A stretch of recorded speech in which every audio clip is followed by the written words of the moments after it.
Learn more about detection, prevention, and other health-related issues. Congressman Steve Scalise is hosting the Expo. He actually just returned from Washington to do it.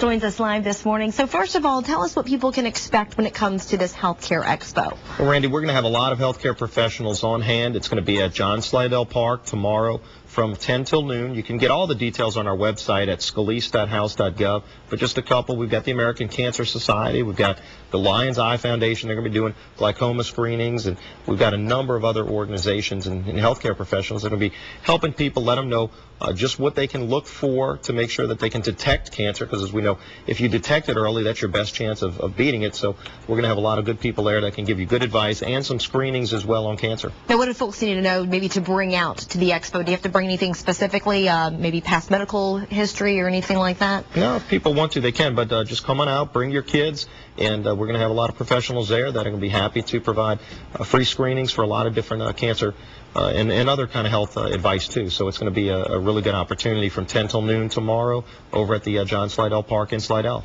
And we actually just mentioned that you just returned from Washington, D.C., a battle dealing with health care up there right now when it comes to Obama's health care reform bill. And presently it's pretty much up to you all in the House. So what's happening right now? Well, the battle has definitely shifted over to the House. There's a lot of maneuvering. Speaker Pelosi's trying to round up the votes, and right now they don't have it.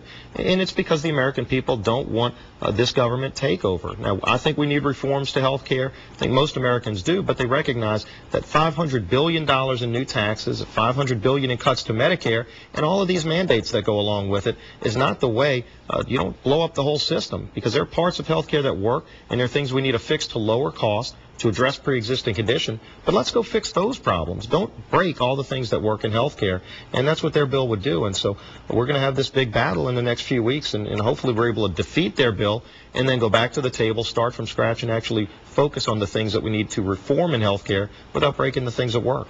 Now, how much of a reality really is that to happen? Because Obama has actually publicly said that they plan on pushing this through no matter what, even with the majority vote, if that comes down to it. Right, and the president's shown just a few days ago that he's willing to double down and literally ignore the will of the American people, because the American people have said in many different ways, including in Massachusetts, that they don't want this bill. They don't want the government takeover. Let's reform the things that work, but don't have some government bureaucrat interfering in the relationship between a patient and their doctor. And so it's going to be a very close vote. They don't have the votes yet, and they're trying to get there, and we're trying to stop them so that we don't destroy the things that work in medical care in this country. Congressman Steve Scalise, thank you so much for joining us after just coming off of a plane from Washington, D.C. You're going to head back, I think, what, next week? Yeah, week on after Tuesday. Next, on Tuesday? Well, there you go. Busy man. And then remember, if you want to check out the Healthcare Expo, it is in Slidell. It's going to be Saturday beginning at 10 a.m. at the John Slidell Park Gymnasium at 105 Robert Boulevard. Again, thank you so much, Congressman, Thanks, Randy, for joining having us. Me.